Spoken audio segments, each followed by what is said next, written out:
We're probably coming up on your trade deadline in fantasy, so now is the time to make sure you're jockeying for seeding and your playoff spot entirely. So we're going to make sure we maximize before the trade window ends and take advantage of some more trade targets before Week 9 fantasy football. And I'm doing everything I can to get us ready for Week 9, so please go down there, drop a like on the video, and subscribe to the channel to show your support. Now, get into our first guy. I want to start out with a guy that people are actively considering dropping right now, and that's Jordan Mason. Obviously, we look at his game last week. It was absolutely pitiful, right? Jordan Mason comes out and really doesn't have that much of a workload in this particular game.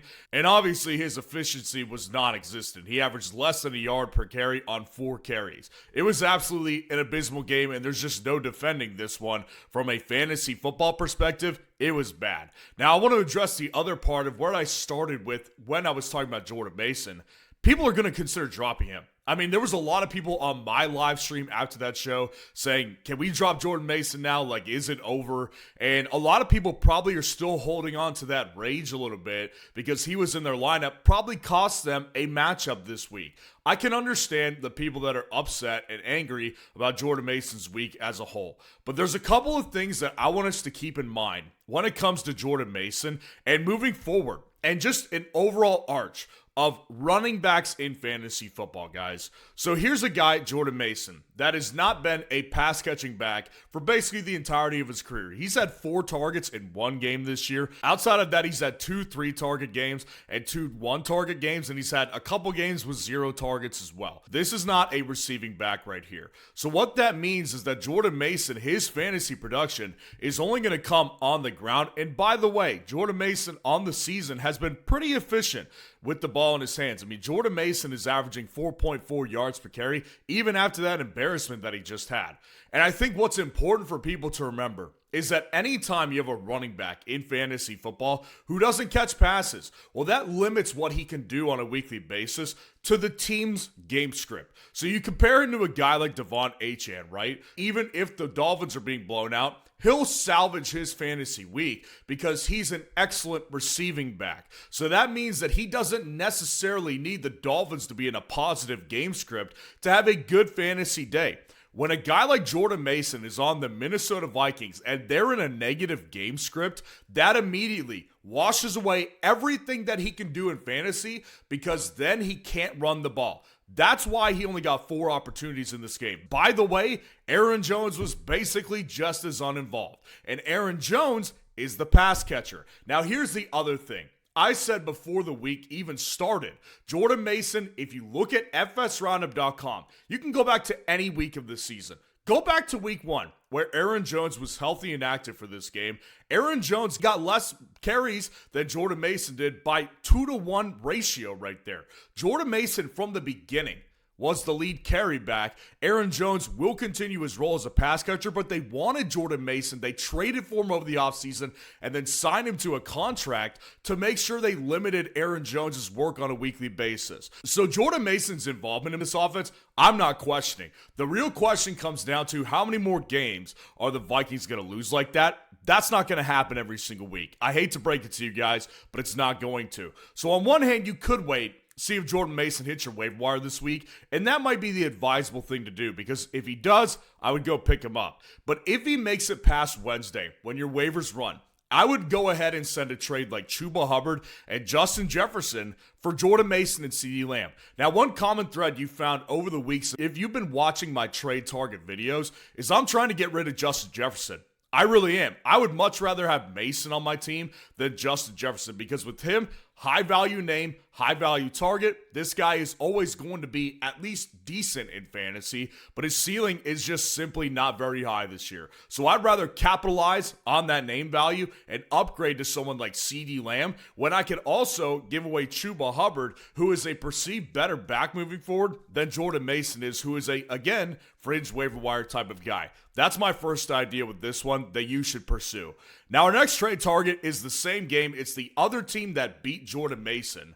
And I really like the idea of trading for Justin Herbert. So I think a couple things with Justin Herbert made me want to trade for him. Number one is that a lot of times, I've done a lot of team breakdowns this year. When you're a premium customer on FS Roundup, you can get a team breakdown from me. I'm just still backed up working through tons of team breakdowns. But every time I've done one, what I've always noticed is that if guys have a quarterback one they're not super confident in, a lot of times they'll have a quarterback two, like Justin Herbert, behind them. Well, the problem with that is that unless you're in a super flex league, that guy is going to sit the bench every single week because you're just not going to ever feel comfortable enough playing a guy like Justin Herbert over someone like Baker Mayfield, for example. Most people will play Baker Mayfield, but I think in a lot of senses, Justin Herbert should be a lot of teams' starting quarterbacks. So I want to first make an example out of this one, right? Dak Prescott. Dak Prescott is coming off a bad game, but if you kind of take this game out and take week one out, Dak Prescott has had a very high ceiling, obviously, and he will continue to have a high ceiling because Dallas's offense is scoring a lot of points. But I think that if you take that guy who has a lot of name value and a lot of trade value in fantasy football, I think that you can send away a guy like Dak Prescott and just ride it out with Justin Herbert and get relatively the same production. Like, if you look at these two guys this year, Justin Herbert is averaging 21.8 fantasy points per game, while a guy like Dak Prescott is averaging 19.8. So your ceiling is maybe higher with Dak's, but it's not that much lower with Justin Herbert, but your floor might actually be a little bit higher. So I think that taking the name value and selling it off in a trade will do better for your team, because anytime you can get a waiver wire guy that can step into a onesie position, whether it's quarterback or tight end, and they can actually give you a good fantasy ceiling on a weekly basis, that's invaluable to your team because it now enables you to trade away your quarterback one or your tight end one who had higher draft capital and means more in fantasy football trades. I think that's exactly what I'm trying to do here with Justin Herbert. So the idea that I've got cooked up is Dak and Chris Olave for Justin Herbert and Emeka Egbuka, because again, a lot of times Dak Prescott will be viewed as a lot of teams' quarterback ones, and they'll view it as, oh, he's the savior this week. Like, he's going to be the savior for my team moving forward. I don't have to worry about making a quarterback stream option on a weekly basis. I just ride it out with Dak. With Herbert, there's still that confusion of like, well, how often can I start Justin Herbert every single week? I have multiple polls on fsroundup.com asking me if we can play Justin Herbert. At this point, I feel comfortable rolling the guy out as my quarterback one, so that enables me to upgrade my wide receiver position. And Olave's not a bad asset right now. Like, in fact, one could argue he's on the rise. I mean, Olave is getting targeted like crazy, but Emeka Egbuka is the better player. So he comes off a bye in week 10. I would imagine he'll come back a little bit healthier and be able to get some of those games that he did for the first 6 weeks of his career back to you at the back half of the season, which will be invaluable because ultimately his ceiling is higher than Chris Olave's. Now, I do want to say this as well. The waiver wire at this point in the season, it's enormous. You cannot overstate the importance of making trades and making waiver acquisitions with all the bye weeks and the injuries we're about to see moving forward. And that's why you need to utilize our waiver wire tool on fsroundup.com. Every day, every time there's a waiver process, there is a mad dash to the waiver wire after those priority ads run to grab the rest of the best remaining free agents at 3 o'clock in the morning. That process has been automated on our site so you can beat everybody else to the waiver wire, wake up to an early text from a buddy saying, how did you beat me on the wire again? We've already gotten a lot of people who have gotten a lot of those text messages and tell us about it because they sleep through the night peacefully when they use the waiver wire tool on fsroundup.com. That price has dropped from $8.88 a month to $6 per month. And that's not all you get. You also get access to my top 250 rankings on a weekly basis. You get access to the comparison feature. You get access to team sync-ups on our site. All these league-winning tools, and they are league-winning tools, at $6 a month, guys. You need to hop on that price today because I don't know how long it's going to be like that, to be honest with you guys. Now, getting to our next guy, I got him in the same matchup here. And again, lots of people are considering rage dropping Quinton Johnston right now.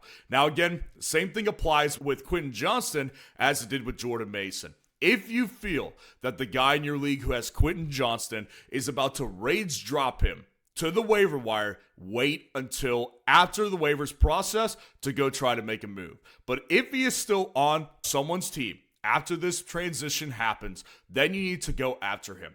So I think a lot of people get really overreactive when they see what happened with Quinton Johnston the other night. And of course, whenever a player blanks and gives you 0 points, that is a killer for your fantasy week. It's basically like putting a player who's on bye in your lineup. It's the same effect. So I can understand everybody's intolerance for what just happened with Quinton Johnston. Now, I think that there's a couple things to keep in mind here. Number one is that Quinton Johnston, just 2 weeks ago, returned from a hamstring injury where he missed 1 game.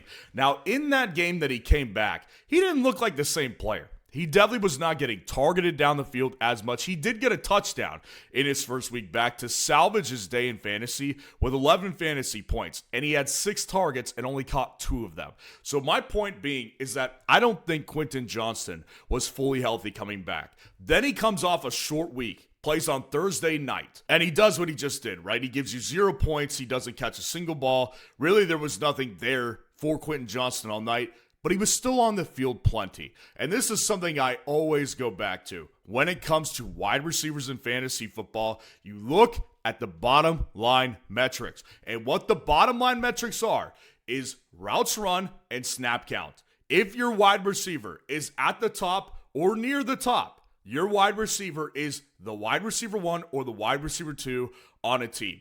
Quinton Johnston still is that. Now, the problem that he's going to have moving forward is that with the emergence of Oronde Gadsden, that will throw a wrench in. Someone's going to be left out on a weekly basis. It's going to be Ladd McConkey sometimes. It will be Keenan Allen. It will be Quinton Johnston again.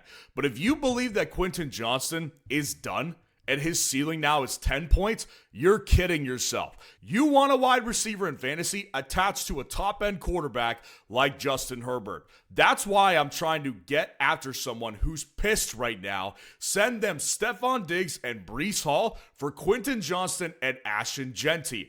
I believe that Stephon Diggs is not the better option. I think long-term, I'd much rather have Quinton Johnston, not because the quarterbacks are that much worse. Obviously, Drake May, if you've watched him this year, looks really freaking good.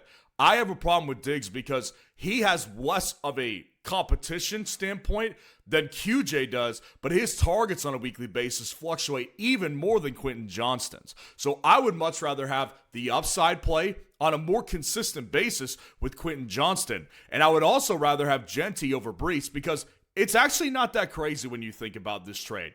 Breece Hall right now, after that massive game that he just had, is averaging 13.9 fantasy points per game in a full PPR format. Ashton Jeanty, meanwhile, 13.7.